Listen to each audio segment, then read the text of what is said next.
So hello everybody, my name is Else Skjold. I'm an associate professor and PhD here at the Royal Danish Academy in Copenhagen, Denmark. And with me I have CEO of Ganni, Andrea Baldo. Hi everybody. Sorry, and the CEO of Reflaunch, Stephanie Crispin.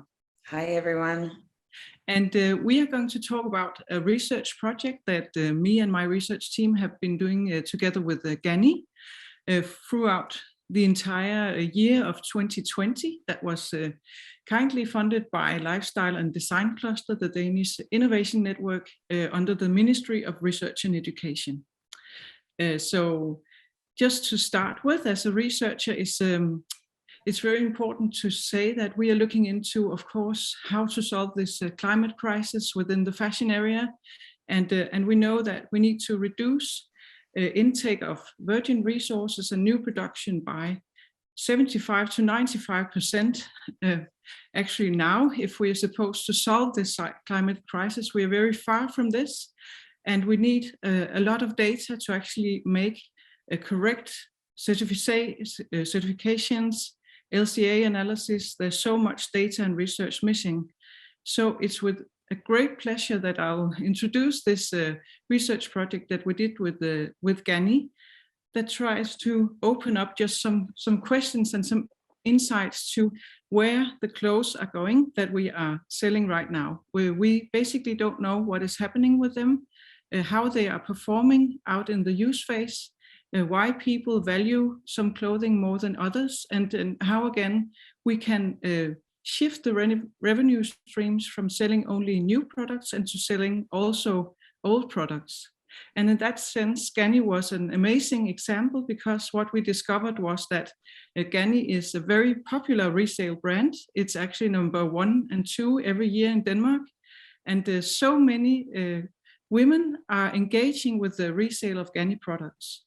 So we are here today to talk about what circularity actually is about and how we can learn from this, both in a business perspective, in a climate perspective, and also in a perhaps technological perspective. First of all, we did some work with the Ganni design team to make more circular design. That is design worth circulating for someone. So we adjusted some of the sizing schemes to be more body inclusive and body positive. That was one project. Today we'll be talking about the resale project. We were mapping how Ganni was performing out on the resale market. And today, Andrea, you are here to tell us a little bit about what these insights brought about of reflection or knowledge from you, and how it directly is starting to affect your strategy on circularity. Yeah, thanks, Elsa. I think the project and the study has been an eye opener for us in many different aspects. I think one thing is we just realized how a brand usually neglect a little bit the consumer after the first use. And so they are so focused, obviously, on getting this first use and the first buy that we lost track a little bit of what is happening after. And I think this show us and give us some good insights that actually makes a case for a brand to invest on resale.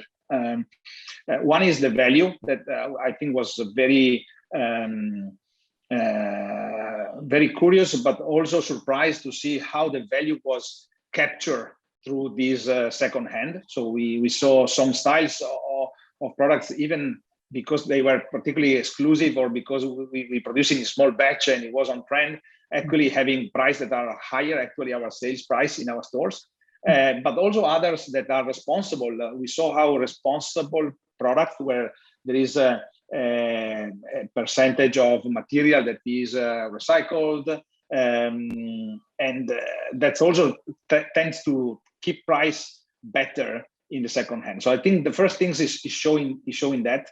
And another point was like about sizing, that actually it's a project that actually become then a real project on size inclusivity, on how there is much more request on second hand for larger size than smaller size. which is intuitively makes sense because it's more digital actually than a physical experience.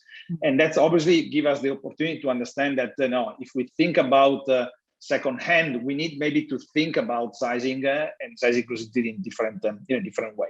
We learn a lot about how people resell.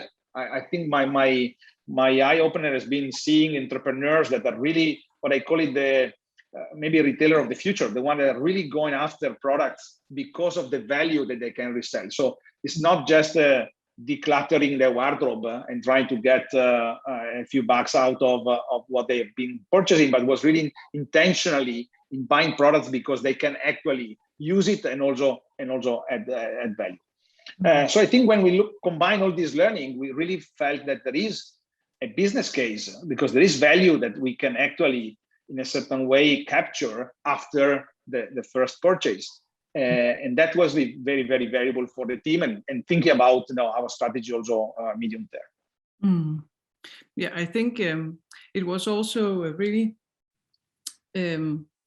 interesting to see how the fashion business case right now is so extremely linear because it's so based on trends and seasons. And this is just the last 40, 50 years we've been doing this.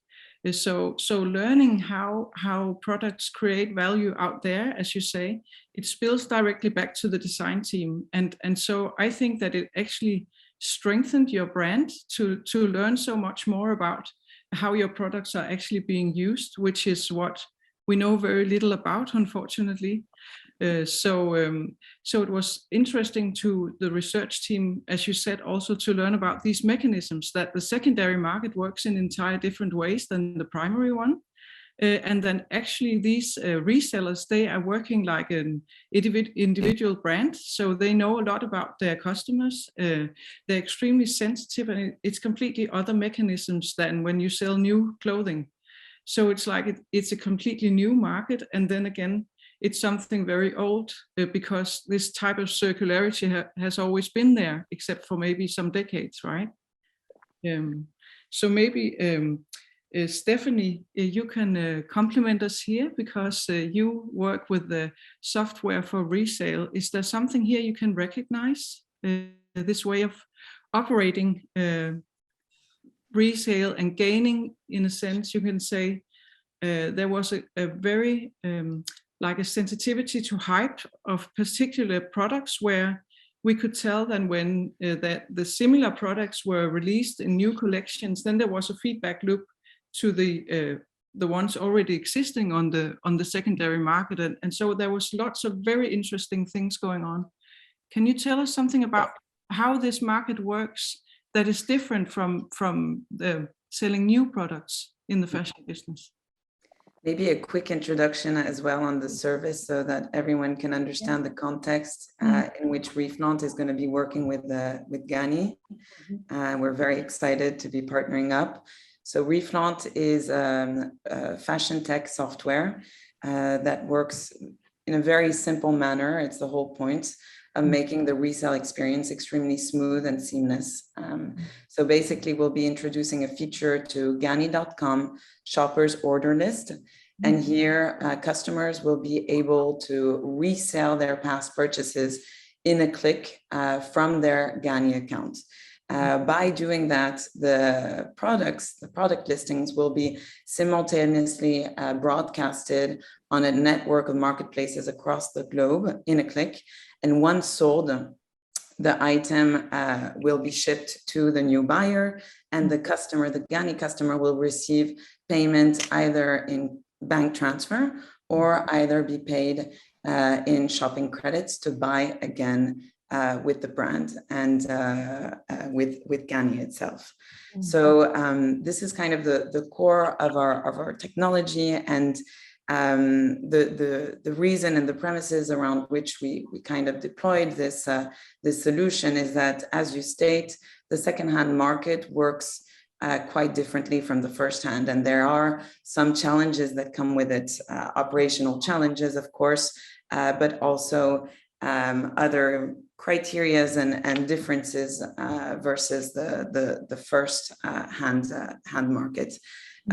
So what it enables is, on one hand, brands have, especially the bigger ones, the international ones, have a challenge of being able to capture and to roll out a service, a resale service that is international. Gani has an international customer base. How do you ensure to roll out a service to all your customers? And that's enabled by having a connection through different marketplaces, because the great news is that there is an infrastructure that exists and there are great marketplaces over there across the globe. And then, of course, where we see as well a huge appetite from brands, and the challenge as well that persists is how do we build a service around resale, but operationally knowing that it's very complicated to have a standalone marketplace. So here the brands and the retailers still own the resale experience. So their customers are reselling through a branded Gani.com service, while the sale is done on external marketplaces that already have their secondhand database and that already have that knowledge, and that reach out to customers that are looking to buy secondhand. Wonderful. So we can say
what fashion is actually all about.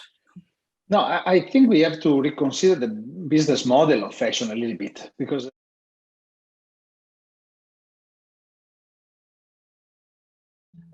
getting product that excite you, having a brand that resonate with you. So I think that is not changing. I think what's changing is how you are going to capture the value that is.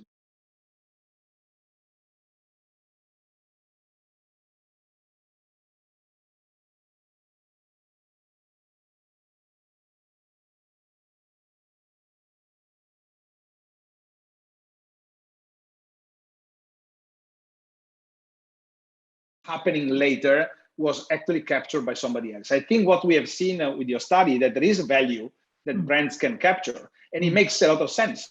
It makes a lot of sense if you are a sustainable brand, because obviously you want to actually extract more value from the resources you are using for producing, and that's the solution. I think we're trying to say, how can I develop without growing? Without growing my impact, I need to still able to find business.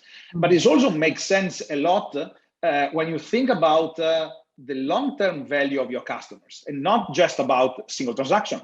So in that case, the more your platform is sticky, the more your platform kept engaging consumer with you, the more actually value you are capturing by the initial actually customer acquisition. So when you look at these things, it makes perfect sense.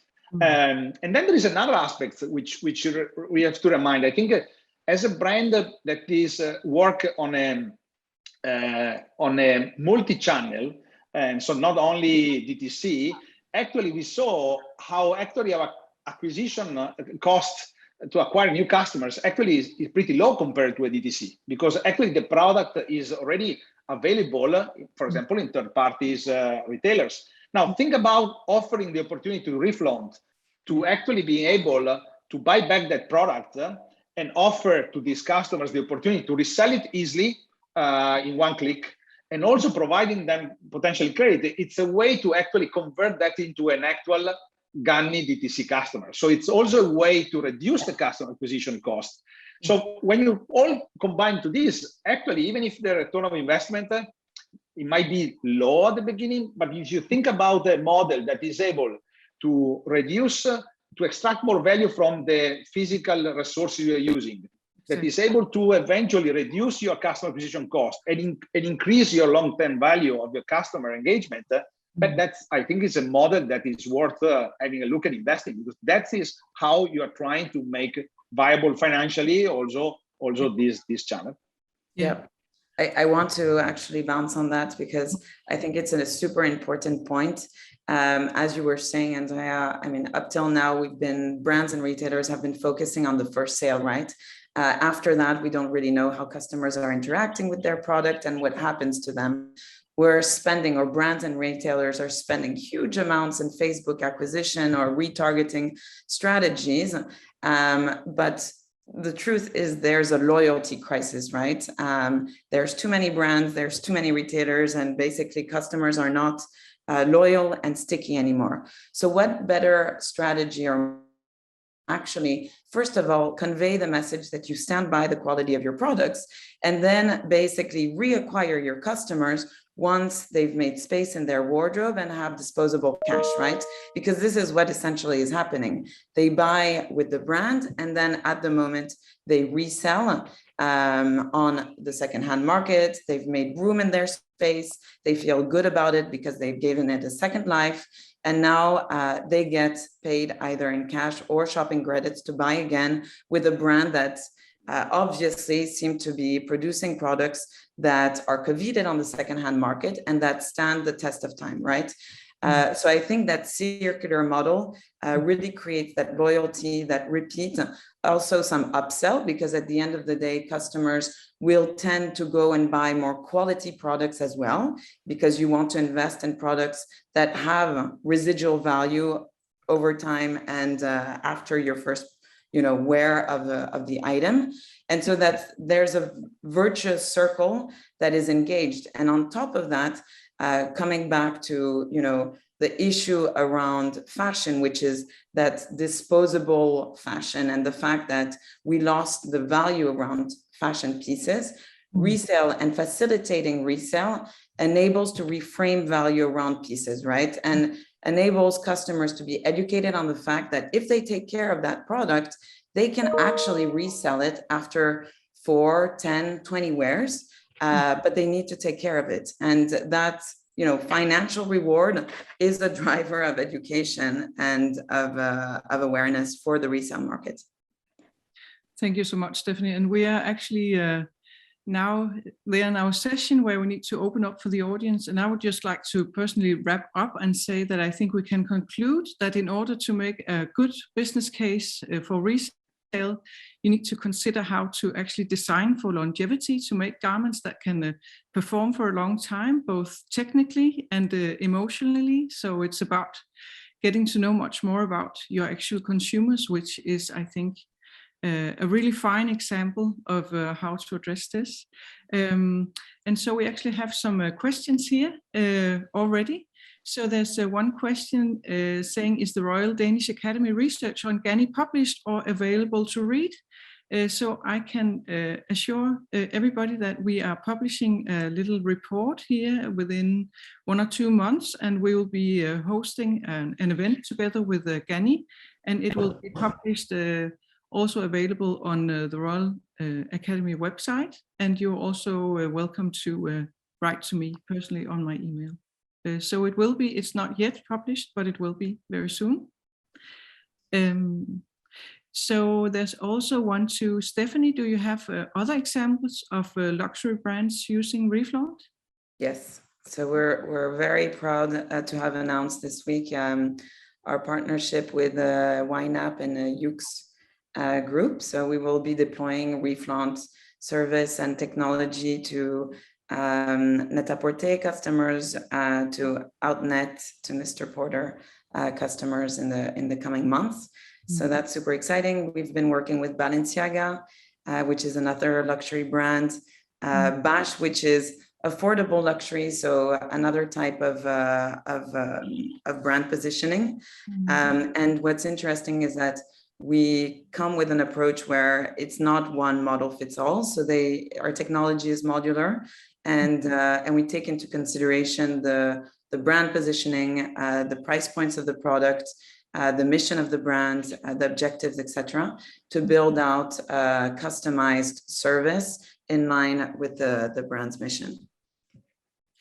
So I actually have a question also, since there's at the moment no questions from the audience. So have you both considered the environmental aspects of shipping clothing across the globe? So could resale be more locally based, so that there's something really exciting about what customers buy in Copenhagen, or what they buy in Oslo, or what they buy in New York? Could that be something to go into to kind of avoid? We already have so much negative effect on shipping fabric and clothing across the globe and so forth. And how does that speak also together with the combination of physical and digital? Is that something you have considered? But two points for me. One is physical and digital. Definitely, I think it's a great way to actually engage with the consumer also in the physical space. We have seen more and more department stores dedicated space to secondhand. It makes a great opportunity to have a kind of peer-to-peer contact with customers. So I really believe so. And in terms of localization, now I can tell you that when in my old life, when we were looking at, for example, of what product we're selling and what product we're not selling, usually they tends to be kind of locally based. So because the community around you that influence you, I mean, maybe now with social media, maybe a little bit broader, but usually trends tend to be kind of local. So the value of a second hand, I would assume will have different value based on where the product is usually consumed the most. So I think the second hand market will have a local effect. And that's why you see a lot of thrift stores now popping up in Copenhagen, for example. I think the consumer is really changing. I think that the key learning for me when I'm looking at this data is that the consumer will change his behavior towards consuming fashion. That's a fact. I think we all learn through e-commerce when there was somebody neglecting that customers can buy actually a product without try on. They now prove that to be wrong. So the consumer changed the behavior of purchasing already in the past, and it will again in the future. So that's coming. It's just for the company to embrace it, understand that is going to be a reality, and trying to test and learn how to improve that. Sorry so much. It was so important what you were saying, but we have 15 seconds left, but we can talk about this for a very, very long time. And fortunately, we will continue our collaboration with Gani here at the Royal Danish Academy. And I will be pleased to also continue with you, Stephanie. I think we got some really nice points also to the theme of this session, degrowth and prosperity. So I hope it was inspiring to everybody. And thank you so much, Andrea and Stephanie, for having a good conversation with me. So thank you, Elsa, and thank you, Copenhagen Fashion Summit. Yeah.